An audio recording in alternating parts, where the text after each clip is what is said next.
যাওয়া হবে। আপনার দাদা, আপনার বাপ মারা গেছে না অনেকের, আপনি যদি জান্নাতে যান আপনার দাদার সঙ্গে আপনার বাপের সঙ্গে আপনার দেখা হবে। সুবহানাল্লাহ বলেন। ওখানে খোশ গল্প হবে, খোশ গল্প। কোথায়? ওই রুহের জগতে। যদি আপনার বাবা জান্নাতে যায় আপনি বুঝতে পারবেন যে আমার বাবা জান্নাতে গেছে। যদি আপনার বাবা জান্নাতে না যায় সেটাও আপনি বুঝতে পারবেন, সেটাও আপনি কি পারবেন? বুঝতে পারবেন যে জান্নাতে যায় নাই। তার মানে কি? আপনি আপনার পূর্বের যারা মারা গিয়েছে আত্মীয় স্বজন এদের সাক্ষাৎ যদি চান তাহলে নিজেকে সৎ কাজ করতে হবে, জান্নাতে নিজেকে যেতে হবে। যদি জান্নাতে যান তাহলে দেখা হওয়া সম্ভাবনা রয়েছে। এটাও তো একটা বড় পাওয়া, পাওয়া কিনা বলেন? মাটা মারা গেছে, ধরুন 30 বছর হয়ে গেছে, মনটা চায় না মুরব্বী মারে দেখতে? অনেক মন চায়।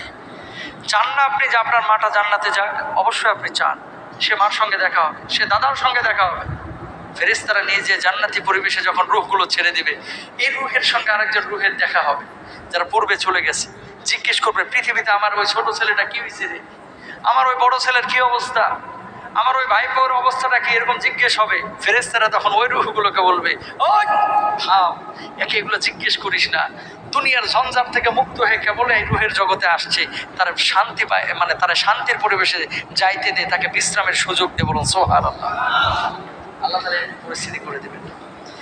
এজন্য আল্লাহ রাব্বুল আলামিন পবিত্র কোরআনুল কারীমের মধ্যে বলছেন, ওয়ামান ইউতি'আল্লাহা ওয়ার রাসূল ফাউলাইকা মা'আল্লাযীনা আন'আমা আল্লাহু আলাইহিম মিনান নাবিয়্যিনা ওয়াস-সিদ্দীকিনা ওয়াশ-শুহাদা'i ওয়াস-সালিহিনা ওয়া হাসুনা উলাইকা রাফীকা।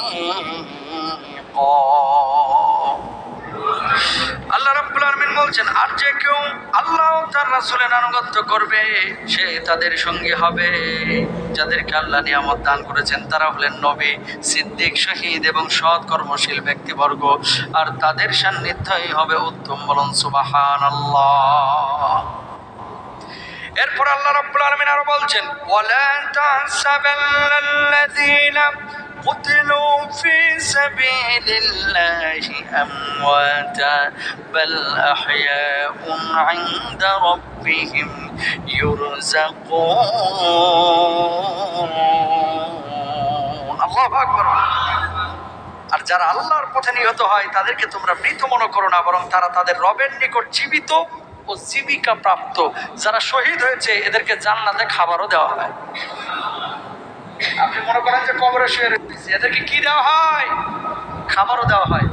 এরপর আল্লাহ রাব্বুল আলামিন কি বলছেন খেয়াল করেন, فرحين بما آتاهم الله من فضله ويستبشرون بالذين لم يلحقوا بهم من خلفهم ألا خوف عليهم ولا هم يحزنون।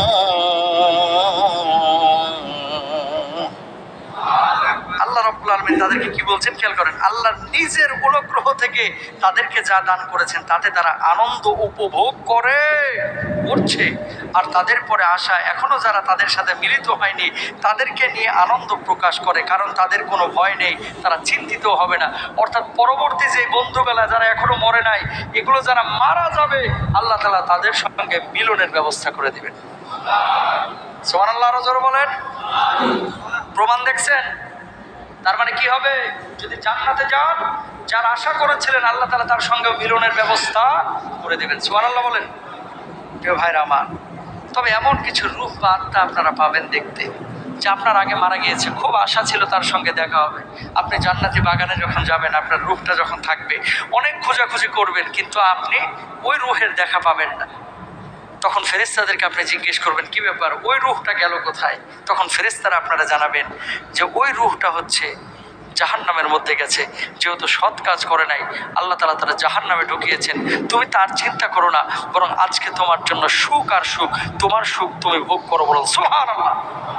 ওই ব্যক্তি তখন রাগান্বিত হয়ে যাবে, তুই আল্লাহর অবাধ্য, তুই জাহান্নামে গেছিস, তোর সাক্ষাৎ আমি আর চাই না, কারণ আমার আল্লাহর গোলামি আমি করেছি, দাসত্ব করেছি, আমি আল্লাহ রব্বুল আলামিনের এই শান্তির পরিবেশে থাকতে চাই কিয়ামতের ময়দানে। তবে কিছু কিছু মানুষকে আল্লাহ তাআলা এই সুযোগ দিবেন, যখন মূল ফাইসালাটা হবে মানুষগুলো আল্লাহর কাছে রিকোয়েস্ট করবে, আল্লাহ আমার বাপের, আমার মায়ের, আমার দাদার, আমার দাদির এই তো সামান্য গুনাহের কারণে আল্লাহ জাহান্নামে যাচ্ছে, মাবুদ গো আমি জান্নাতে যাব, আমার বাপ মা জাহান্নামে থাকবে, এটা আমার জন্য কষ্টের। ওগো আল্লাহ তুমি আমার বাপ মারে একটু ছেড়ে দাও না, মাফ করে দাও না।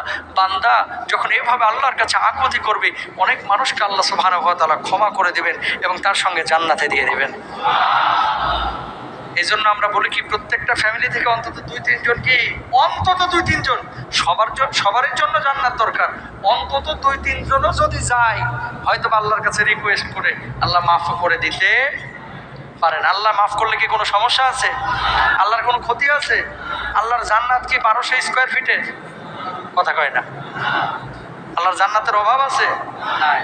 সুতরাং অন্তত 2-5 জন যদি ছেলে থাকে, 2-3টা ছেলেরে একবারে ছাড়ে দেওয়ার চাইতে অন্তত 2-3টার একটু টার্গেটে রাখেন যে আল্লাহ বাকিগুলোর তো পারলাম না, এই 2-3টারে তুমি একটু কবুল করো, একটু দিনের পথে রাখো। আপনিও চেষ্টা করেন। আমি বলছি না যে পরিবারের সদস্য যদি সন্তান 5টা থাকে 2টারে মাদ্রাসায় দেন আর 3টারে একেবারে ছাইড়া দেন, গোয়ালঘর থেকে একেবারে কি ছাইড়া দেন, সেটা বলছি না। আমি বলতেছি অন্তত 2-3 জন টার্গেট রাখেন, অন্তত। আর কোরআনের ভাষ্য হচ্ছে কু আনফুসাকুম ওয়া আহলিকুম নারা, নিজেরাও জাহান্নামের আগুন থেকে বাঁচেন, পরিবারের সদস্যদেরকেও জাহান্নামের আগুন থেকে বাঁচান। চান কি চান না? আল্লাহ নবী সাল্লাল্লাহু আলাইহি ওয়াসাল্লাম তিনি বলছেন,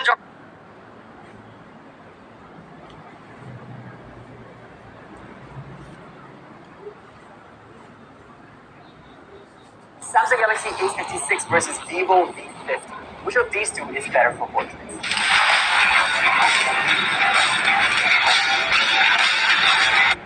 বলছেন যখন মুমিন ব্যক্তির মৃত্যু উপস্থিত হয়, তখন তার নিকট রহমতের ফেরেশতারা শুভ্র রেশমি কাপড় নিয়ে এসে বলে, হে রূহ, অতি আনন্দের সাথে আল্লাহর সন্তুষ্টি ও বিশ্রামের দিকে বের হয়ে আসো। বলুন সুবহানাল্লাহ। যখনই এই বাক্যটা আপনি শুনবেন, আপনি বুঝে নেবেন আপনি জান্নাতে যাবেন। সুবহানাল্লাহ। একটা মানুষ জান্নাতি না জাহান্নামী, রূহ কবজের সময় এই বিষয়টা জানলে বুঝে নেবেন। রূহ কবজ যখন শুরু হবে, যদি দেখেন যে আপনার রূহ কবজটা শান্তির সাথে হচ্ছে, আপনার সামনে জান্নাতের চিত্রগুলো তুলে ধরা হচ্ছে, ফেরেশতারা আপনার সংবর্ধনা দিচ্ছে, ফেরেশতারা আপনাকে সুসংবাদ দিচ্ছে, জান্নাতের নাজ নিয়ামতের কথা বলছে, আপনি ভেবে নেবেন আপনি জান্নাতে চলে যাবেন। আর মৃত্যুর সময় যদি পিটানি শুরু হয়, তাহলে জানবেন যে আপনার কপালে খারাপই আছে। কথা বলেন না কেন? মৃত্যুর সময় যখন পিটানি শুরু হবে আর আপনি বলবেন যে আর সয়াবিনের দাম বাড়াবো না, কথা বলেন নাই? মৃত্যুর সময় যখন পিটানি শুরু হচ্ছে, পিটাইতেছে আর আটার দাম বাড়াবো না, কাজ হবে? হবে? এখন কমান, কাজে লাগবে।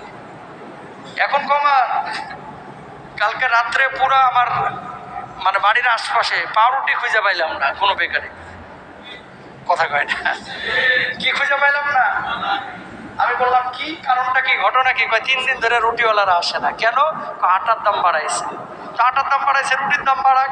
কয় না, ওই যে রুটি 3-4 দিন বন্ধ রেখে জানান দিতেছে যে 80 দেশে, বুঝেন নাই? 80 দেশে 30 টাকার রুটি 50 টাকা। কয় টাকা? 50 টাকা জানান দিল আর কি। পাবলিক এই যে আমি যেমন জিজ্ঞেস করলাম যে রুটি নাই কেন, এরকম সবাই জিজ্ঞেস করবে না? এরপরে মনে করেন 50 টাকা যখন হয়ে যাবে, রুটির আটার দাম যদি 12 টাকাও আসে, এই মাগার রুটির দাম আর কমবে না।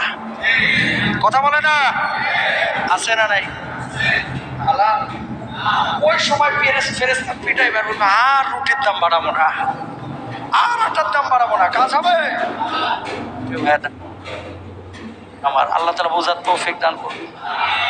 জোরে বলেন। শান্তির মৃত্যু চান কি চান না? আল্লাহ তাআলা সবাইকে শান্তির